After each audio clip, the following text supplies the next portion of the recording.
écoutez RFI, très bonne journée à tous. Il est 6h30 à Bruxelles et à Paris, 5h30 à Kinshasa. Magali Lagrange. La Belgique s'inquiète de la situation politique en République démocratique du Congo et prend des mesures en limitant à 6 mois la durée des visas diplomatiques. Vous entendrez les arguments du ministre belge des Affaires étrangères. Toujours l'inquiétude autour de la situation humanitaire dans la région du Poul au Congo-Brazzaville. Les autorités accusent les hommes du pasteur Ntoumi de commettre des actes terroristes. Des accusations démenties par l'ex-chef rebelle. Vous entendrez sa réponse dans quelques minutes. Au sommaire encore, plusieurs manifestations hier en Éthiopie, en région Oromo, contre le gouvernement. Des entreprises étrangères ont été ciblées, des incidents signalés. Une Américaine a été tuée par un jet de pierre. La Côte d'Ivoire, le président Alassane Ouattara face aux députés hier pour présenter le projet de nouvelle constitution, un texte censé tourner la page des crises qu'a traversé le pays au fil des dernières années. 6 mois, pas plus. La Belgique limite donc la durée des visas diplomatiques qui seront désormais accordés aux ressortissants de République démocratique du Congo parce que la Belgique s'inquiète de la situation politique sur place après les violentes manifestations des 19 et 20 septembre dernier d'abord, mais aussi plus globalement en raison de l'élection présidentielle dont la date n'a pas encore été fixée, alors que selon la Constitution, le mandat du président Kabila se termine le 19 décembre prochain. À Bruxelles, Pierre Benazet. Le ministère belge des Affaires étrangères précise que la mesure va s'appliquer aux Congolais qui avaient jusqu'ici un visa pour 1 an maximum, à savoir les porteurs de passeports diplomatiques, qu'ils soient membres du gouvernement ou diplomates. Pour le ministre belge des Affaires étrangères, Didier Reynders, cette mesure est rendue nécessaire par la période d'incertitude que va ouvrir la prolongation de la présidence de Joseph Kabila, au-delà de la date butoir du 19 décembre prochain. Je crois qu'il faut faire passer le message que nous ne savons pas quelle sera la situation l'année prochaine, qu'on ne peut pas considérer que les choses vont se poursuivre sans aucun changement. Non, on a une situation qui va changer puisque normalement des élections auraient dû avoir lieu cette année. Donc le message doit être très clair sur le sujet, tant vis-à-vis d'ailleurs de la majorité que de l'opposition. On sait que les fichiers électoraux peuvent être prêts pour l'été prochain et que l'on peut totalement mettre en place les élections, pas seulement présidentielles mais aussi parlementaires, avant la fin de l'année 2017 sans aucune difficulté. La Belgique réclame une ouverture plus large du dialogue national congolais à certains opposants qui font figure de grands absents comme Étienne Tshisekedi ou Moïse Katumbi. Didier Reynders demande par ailleurs une enquête de l'ONU sur les violences lors des manifestations des 19 et 20 septembre. Pierre Benazet, Bruxelles, RFI. La RDC ou la MONUSCO s'engage à enquêter sur les violences qui ont eu lieu dans la ville de Kananga, dans le centre du pays à la fin du mois dernier. Un représentant de la mission des Nations Unies en RDC s'est rendu sur place hier. Il promet de faire toute la lumière sur ces événements et de renforcer les effectifs de casques bleus dans la province du Kasaï central. Abibou Bangré. L'annonce de l'enquête a été accueillie avec soulagement. Un responsable de la société civile confie que des associations voulaient enquêter elles-mêmes, mais souffraient d'un manque de moyens.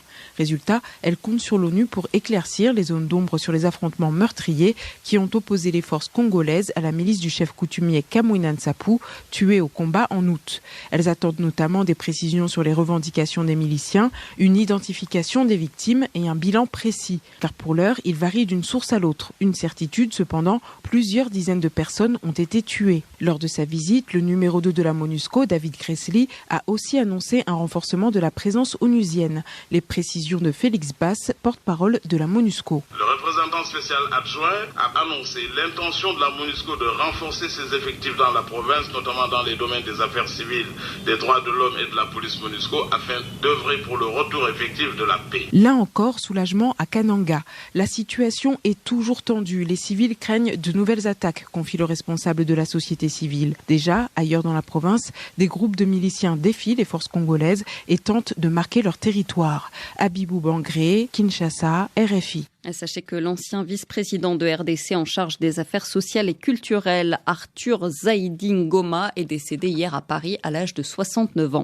On en vient à la réponse du Burundi à l'Union européenne. L'UE vient de terminer une mission sur place pour évaluer la situation et décider de prolonger ou non les sanctions imposées à Bujumbura.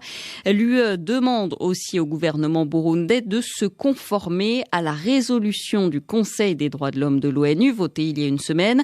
Résolution qui créer une commission pour enquêter sur les violations des droits de l'homme dont les autorités burundaises sont soupçonnées. En début de semaine, déjà, le gouvernement burundais avait réagi, critiqué l'Union européenne, parlait d'unilatéralisme qui lui faisait perdre sa crédibilité. Écoutez le ministre burundais des Affaires étrangères, Alain Emenya-Mitwe. Laissez-moi d'abord vous dire que quand la décision a été prise par l'Union européenne le 14 mars 2016, il n'y a pas de résolution du Conseil des droits de l'homme sur le Burundi, enfin celle qui a été votée il y a à peu près, il y a tout juste une semaine. Et donc, cette résolution est postérieure à la décision. Ok ? Et donc, on ne va pas polémiquer là-dessus. Notre position sur cette question était claire. Il a été question de précipitation. Deuxièmement, je ne crois pas que l'initiative devait provenir vraiment de l'Union européenne, alors qu'on a un contentieux déjà avec l'Union européenne. Et troisièmement, je ne pense pas que la résolution elle-même, basée sur un rapport qui, d'un point de vue factuel, a des lacunes, pouvait ou peut être applicable dans l'État. Des propos recueillis par Esdras Dikoumana. La situation dans la région congolaise du Poul, au sud de Brazzaville, de nouveau au cœur d'une réunion et de discussion hier au Congo. Devant les diplomates, le ministre des Affaires étrangères, Jean-Claude Gakosso, a de nouveau accusé l'ex-chef rebelle Frédéric Binsamou, plus connu sous le nom de Pasteur Ntoumi, d'être responsable de violences dans cette région. Il parle même d'actes terroristes. Ce matin, le Pasteur Ntoumi répond et accuse à son tour le président Denis Sassou Nguesso d'être responsable de ce qui se passe dans le Poul. Il demande un dialogue sous médiation internationale. Florence Maurice. Le Pasteur Ntoumi commence par nier les accusations de terrorisme portées contre lui et ses partisans. Ils veulent mettre ce qu'ils font eux sur le dos des autres. Nous rejetons ça en bloc. L'armée a assiégé le Poul. Les hélicoptères bombardent chaque jour. Donc ce sont les bombardements qui contraignent les déportations des populations. C'est pas les ex-combattants. Il ne nie pas des violences, mais parle d'accrochage avec l'armée. Il assure que si ces jeunes partisans ont repris les armes, c'est en réponse à la violence d'État qui s'est accrue, selon lui, après la réélection contestée du président Sassou Nguesso. Donc le nombre de tous ces jeunes ne peut pas être déterminé, parce que c'est un soulèvement, c'est un ras-le-bol. Nous sommes en train de contester ce pouvoir-là, parce que les résultats ont été volés. Il faut que M. Sassou accepte le dialogue sous l'égide d'une institution internationale. Pour le révérend, si les négociations engagées au printemps dernier entre le pouvoir et ses représentants ont échoué, c'est là encore la faute aux autorités. La délégation que j'avais envoyée à Brazzaville, ils sont restés 5 mois après, pas de suite. Ils n'ont pas vu le ministre de l'Intérieur, ils n'ont vu aucun membre du gouvernement. Et finalement, c'était des généraux qui étaient devant eux. Ils étaient soumis à des interrogatoires alors que la situation, elle est une situation politique. Le Pasteur Ntoumi demande enfin la libération de tous ceux qu'il considère comme des prisonniers politiques. Et hier encore, des représentants de l'opposition et des proches du Pasteur Ntoumi ont signalé des tirs d'hélicoptères sur plusieurs localités du Poul et de la Bouenza, des tirs qui auraient, selon eux, tué des civils. Information que le porte-parole de la police congolaise n'était pas en mesure de confirmer hier. Notre correspondant en langue Haoussa au Cameroun était de nouveau devant la justice à Yaoundé. Hier, Ahmed Abba a été arrêté le 30 juillet 2015. Il est poursuivi pour complicité avec les djihadistes de Boko Haram. Hier, ses avocats ont demandé sa relaxe. Ils contestent la recevabilité du principal témoin de l'accusation, présenté comme un expert en cybercriminalité. Le procès a été renvoyé au 19 octobre. Changement de représentant à l'ONU pour le Rwanda. Le président Paul Kagame a nommé hier Valentine Rugwabiza. Elle était ministre de la Communauté des États d'Afrique de l'Est jusqu'à présent. Elle remplace Eugène Richard Gassana, limogé il y a près de 2 mois. RFI. Situation toujours tendue en Éthiopie. Des incidents hier en région Oromo. Plusieurs entreprises étrangères ont été ciblées et une ressortissante américaine a été tuée par un jet de pierre à Addis Abeba. Cela fait près d'1 an qu'un mouvement de contestation contre le gouvernement éthiopien a vu le jour. Karim Lebourg. C'est une flambée de violence dans toute la région Oromo qui a coûté la vie à une ressortissante américaine dont le véhicule, un minibus local, a été ciblé par des jets de pierre mardi soir à Addis Abeba. La scène s'est répétée dans plusieurs quartiers de la capitale éthiopienne. En région Oromo, ce sont des entreprises étrangères qui ont été visées, une ferme fruitière néerlandaise, une cimenterie nigériane et des usines de textiles turques ont été saccagées et incendiées par des groupes rassemblant parfois plusieurs centaines de personnes. Les Les incidents se multiplient en Éthiopie depuis la bousculade provoquée par des tirs de gaz lacrymogène par la police et qui a fait au moins 58 morts dimanche dans un festival religieux Oromo, l'ethnie la plus importante du pays. Ces attaques menacent de mettre à mal la réputation de stabilité et de sûreté de l'Éthiopie qui a jusqu'ici attiré les investisseurs étrangers. Un producteur néerlandais de fleurs dont la ferme a été incendiée le mois dernier a déjà annoncé qu'il se retirait d'Éthiopie. Karim Lebourg, Addis Abeba, RFI. Dans le nord du Mali, près de Tombouctou, un véhicule de l'armée a sauté sur une mine. Hier, 2 soldats maliens ont été tués, 2 grièvement blessés. Il s'agissait d'un véhicule d'escorte qui quittait Douenza. Le texte a été présenté comme une occasion de tourner définitivement la page des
nationale de dialogue politique à laquelle seuls les partis de la mouvance présidentielle ont pris part. Décision vivement dénoncée par l'opposition. Le scrutin a déjà été reporté à 3 reprises. À Madagascar, le directeur de cabinet du ministre de la Communication et le responsable du service commercial de l'ORTM, la radio-télévision publique, ont été placés en détention provisoire. Ils sont accusés d'avoir détourné de l'argent des chèques d'annonceurs publicitaires, au moins 400 millions d'ariars, 115 000 euros entre 2014 et début 2016. Les 2 hommes ont été déférés devant le parquet. Ils sont poursuivis pour détournement de deniers publics, abus de confiance et enrichissement illicite. Madagascar, où acrobates, trapézistes et funambules ont envahi hier le Palais des Sports d'Antananarive. Un spectacle de cirque, le premier en 40 ans sur la grande île. Madacircus Show, reportage Jeanne Richard. Et on tape dans les mains à gauche, à droite, au centre, tout le monde, allez! Un spectacle comme on n'en voit jamais sur la grande île. Et pour l'occasion, le palais des sports de la capitale, agencé comme un chapiteau, était plein. Anjen, 8 ans, raconte ses numéros favoris. J'ai vu des acrobates, un tour de magie et il avait du feu. Et cette mère de famille tenait, elle, à faire découvrir le cirque à ses enfants. Pour montrer aux enfants qu'il y a des artistes qui peuvent faire des choses incroyables dans ce monde. Chez nous, à Madagascar, mais aussi à l'étranger. Car si certains numéros étaient inédits dans le pays et qu'il a fallu faire venir des artistes européens, d'autres venaient bien de la grande île. Car pour Gottlieb, célèbre humoriste malgache qui a endossé le costume de Monsieur Loyal pour la soirée, il était important de montrer qu'à Madagascar aussi, on peut faire du cirque. L'objectif, c'est de donner d'autres spectacles vivants ici. On veut faire du cirque. On va montrer aux gens qu'il y a d'autres spectacles qui font rêver, qui émerveillent. Il faut les remettre sur les rails pour que les gens s'habituent à d'autres cultures. Paris réussi hier pour le bonheur des petits et des grands. Jeanne Richard, Antananarivo, RFI. À 6h44 ici à Paris. Afrique Matin sur RFI. Magali Lagrange. Dans 5 minutes, le point de vue de vos journaux sur l'actualité. La revue de presse Afrique sera signée Frédéric Couteau avec à la une ce matin la Côte d'Ivoire. On en parlait, le projet de nouvelle constitution ivoirienne. Mais avant, on retrouve l'invité de la rédaction. Il avait été arrêté en avril 2013 par des policiers américains emprisonnés aux États-Unis pour trafic de drogue. L'ex-chef de la marine bissau-guinéenne, Boubo Natchout, a été condamné à 4 ans de prison. Il devrait être libéré et renvoyé dans son pays en 2017. La Guinée-Bissau était considérée comme une plaque tournante du trafic de cocaïne entre l'Amérique latine et l'Europe. Alors l'est-elle toujours? Pour en parler, Pierre Lapac, directeur régional de l'ONU-DC, l'Office des Nations Unies contre la drogue et le crime. Il est l'invité de Christophe Beaubouvier. Pierre Lapac, bonjour. Bonjour. 4 ans de prison pour Boubo Natchouto, la peine semble très légère. Est-ce que vous êtes surpris? Je ne suis pas vraiment surpris. Je pense qu'il y a eu des discussions, ce qu'on appelle le plea bargain aux États-Unis, donc des discussions entre la justice américaine et Boubo Natchouto, et donc il y a dû avoir des aménagements des pénalités applicables. Je pense que c'est sur ces bases-là qu'en effet il y a 4 ans de prison. Voulez-vous dire qu'il a collaboré avec la justice? Je le suppose. Je pense en effet qu'il y a dû avoir des discussions. Après collaboration, j'en sais rien. On imagine qu'il a donné un certain nombre d'informations qui permettent aujourd'hui à l'administration américaine de mieux contrôler le trafic en Guinée-Bissau? Boubo Natchouto a été arrêté dans des eaux internationales dans le cadre d'une opération menée par la DEA. L'administration américaine? Oui, c'est l'administration, la Drug Enforcement Administration, c'est l'office anti-drogue américain. Bon, je pense que sur cette base-là, je pense que maintenant, il doit y avoir des discussions pour essayer de continuer cette enquête et continuer les autres enquêtes dans la sous-région en matière de trafic de drogue. Boubo Natchouto, c'était l'un des parrains de la drogue. Est-ce que son arrestation a mis un coup d'arrêt au trafic en Guinée-Bissau? Je crois que ce serait présomptueux de dire ça. Si une porte se ferme, les narcotrafiquants trouveront très certainement d'autres moyens. Je sais que la drogue continue à passer Bissau, très certainement plus au niveau où ça passait auparavant durant la période du coup d'État et avant que l'État de droit soit rétabli à Bissau. Donc ça, c'est déjà un point tout à fait positif.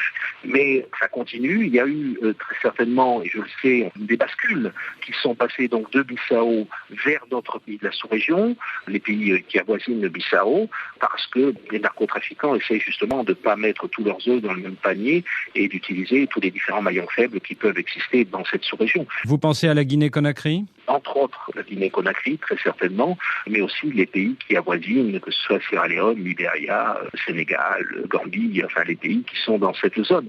Pourquoi cette zone plus qu'une autre? Parce que c'est la zone qui est la plus proche de l'Amérique latine en termes de distance sur ce qu'on appelle, nous, l'autoroute numéro 10, c'est-à-dire entre l'équateur et le 10e parallèle. Combien de tonnes de cocaïne peuvent transiter par l'Afrique de l'Ouest tous les ans? On peut estimer qu'environ 35 tonnes, entre 30 et 35 tonnes passent chaque année là, desquelles il va y avoir environ entre 10 et 12 tonnes qui vont être saisies, ou bien directement dans la sous-région, ou bien en amont. Par exemple, l'année dernière, il y a eu 2 grosses saisies qui ont été opérées en Bolivie, une à destination du Ghana et l'autre de la Côte d'Ivoire. Donc plus de la moitié de cette marchandise parvient à destination sans être saisie par la police? Malheureusement. Alors évidemment, il y a eu l'affaire du Boeing qui s'est posée près de Gao au Mali il y a quelques années.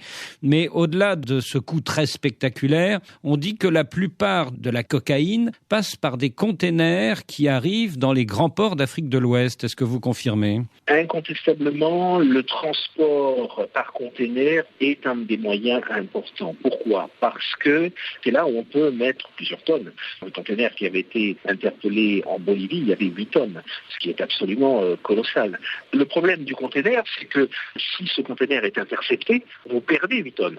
Donc en termes de coût d'investissement, c'est absolument colossal. Donc il y a des narcos qui vont essayer d'utiliser le passage en force sur de grosses quantités et d'autres qui vont préférer disséminer ce passage en faisant passer 500 kilos ici, 300 kilos là, utiliser une tonne, un petit bateau de pêche avec une tonne ici. Donc si vous voulez, ça permet de minimiser les risques à l'arrivée. Selon un rapport des experts d'Afripol, le groupe terroriste Boko Haram est impliqué dans ce trafic de cocaïne. Est-ce que vous pouvez nous en dire plus? Alors sur Boko quorum en tant que tel, ça m'est difficile. Par contre, ce qu'on sait, et parce qu'on a de plus en plus d'informations là-dessus, c'est qu'en fait, il y a une collusion manifeste entre des groupes djihadistes, terroristes, et des groupes criminels. Pierre Lapac, quand un douanier d'un grand port de Côte d'Ivoire ou du Nigeria gagne l'équivalent de 100 à 150 euros par mois, est-ce qu'il n'est pas corruptible ? Bien sûr. Il y a un travail de fond qui est fait par les États de la sous-région pour détecter les douaniers ou les policiers qui pourraient être corrompus. Il y a un appui international justement pour essayer de leur donner les moyens de travailler.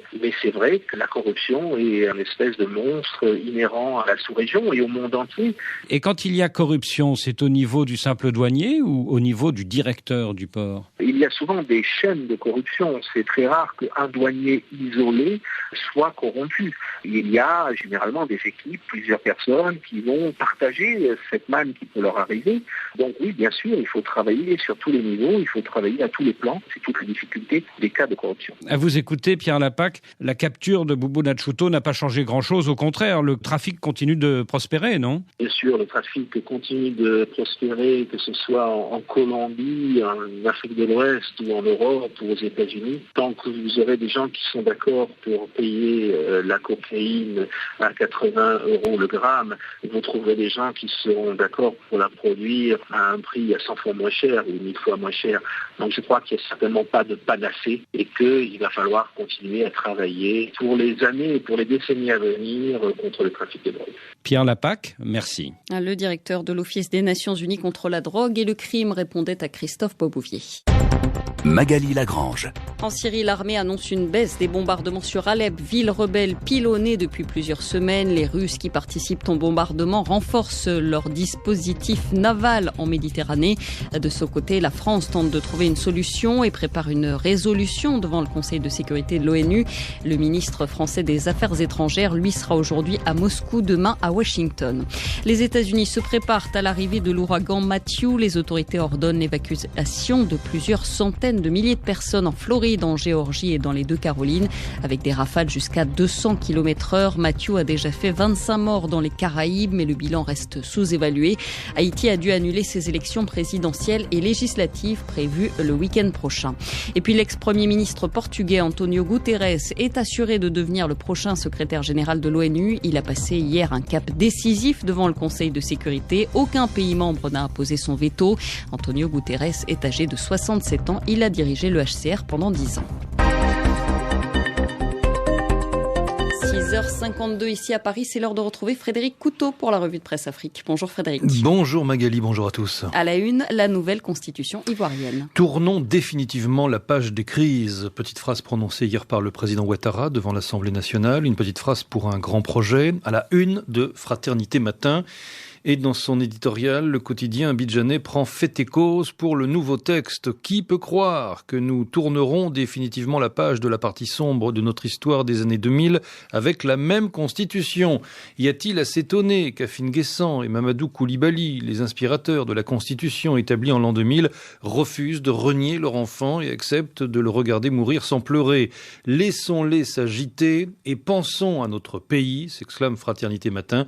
Relisons calmement le texte qui nous est proposé sans penser aux acteurs politiques actuels. Lisons-le en pensant à notre pays, à nos enfants et petits-enfants dans 20, 30 ou 50 ans. Relisons-le et nous verrons que le nouveau contrat social qui nous est proposé allie ce qui se fait de mieux dans les pays anglophones et francophones. Après le discours du chef de l'État hier dans l'hémicycle, rapporte le site d'information Le Point Sûr, des voix se sont élevées pour demander une rallonge du délai d'examen de l'avant-projet. Il s'agit notamment de celle des députés Sarbo et Marius et Yapo Alban. Pour eux, relève le site ivoirien, 4 jours pour examiner et adopter un projet aussi important sont insuffisants. Il ne sert à rien de se précipiter pour adopter une constitution, estime-t-il, d'autant qu'elle constitue la boussole de toute une nation.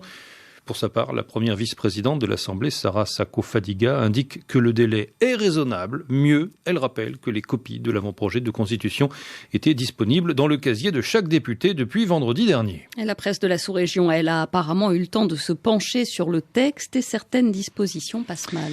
Ainsi, pointe ledjeli.com, le fait que le chef de l'État s'octroie le droit discrétionnaire de se choisir un dauphin constitutionnel à travers la création d'un poste de vice-président a quelque chose chose de discutable. De même, poursuit le site guinéen, qu'Alassane Ouattara s'arroge le droit de nommer le tiers des membres du prochain Sénat n'est pas non plus un signe d'une grandeur démocratique. Si le pouvoir avait quelque peu écouté et accordé un peu de respect au camp adverse, estime encore le Djeli, ces quelques problèmes auraient pu trouver des solutions. Malheureusement, Alassane Ouattara, fort de l'hégémonie que lui et le RHDP imposent aux autres acteurs politiques ivoiriens, Alassane Ouattara n'en a fait qu'à sa tête. Et il y a d'autres points discutables, complète le pays ou Burkina, même si l'article 35 de la Constitution sur lequel s'étaient basés les concepteurs de l'ivoirité pour dynamiter la Côte d'Ivoire disparaît, la nouvelle mouture contenue dans l'article 55 n'est pas moins sujette à caution. Dans la mue opérée, le nouveau texte indique en effet que le candidat à l'élection présidentielle doit être exclusivement de nationalité ivoirienne, né de père ou de mère ivoirien d'origine. Une telle formulation est confessionnelle, estime le pays, et peut réveiller les vieux démons à peine endormis dans la lagune ébriée. Plus insidieuse est la levée du verrou de la limitation d'âge à la candidature à l'élection présidentielle qui était de 75 ans, pointe encore le pays. D'aucuns y voient la volonté à peine dissimulée du président Addo de profiter de la remise à zéro du compteur par la mise en œuvre de la nouvelle constitution pour briguer un 3e, voire un 4e mandat, alors qu'au terme de l'actuelle constitution, il est fort clos de par son âge. Et finalement, estime aujourd'hui, toujours à Ouaga, on sent déjà, à moins de 4 ans de son départ et au vu de sa prestation hier à l'Assemblée, un Alassane Ouattara turlupiné aux entournures par son après-règne. Oui, ce face-à-face d'hier ressemblait à s'y méprendre à l'esquisse du portrait robot du prochain locataire du palais de Cocody, affirme aujourd'hui. Une ébauche qui donne la gratouille à l'opposition, qui voit une monarchisation du pouvoir. Déjà, note le quotidien ouagalais, des noms sont cités pêle-mêle aussi bien dans les maquis d'Abidjan que dans les salons cosy, du ministre de l'Intérieur, Ahmed Bakayoko, à Daniel Kablan-Dankan, l'actuel Premier ministre, en passant par Guillaume Soro, le président de l'Assemblée nationale, Thierry Tannot, le secrétaire général adjoint de la présidence. Mais après tout, conclut le quotidien ouagalais, seuls les Ivoiriens sont maîtres de ce choix, à commencer par le référendum qu'ils vont arbitrer fin octobre. Et encore, d'ici à 2020, politiquement, beaucoup d'eau coulera sous les ponts de Gaulle, Houphouët et Bélier. Merci Frédéric Couteau. Revue de presse à retrouver sur le www.rfi.fr.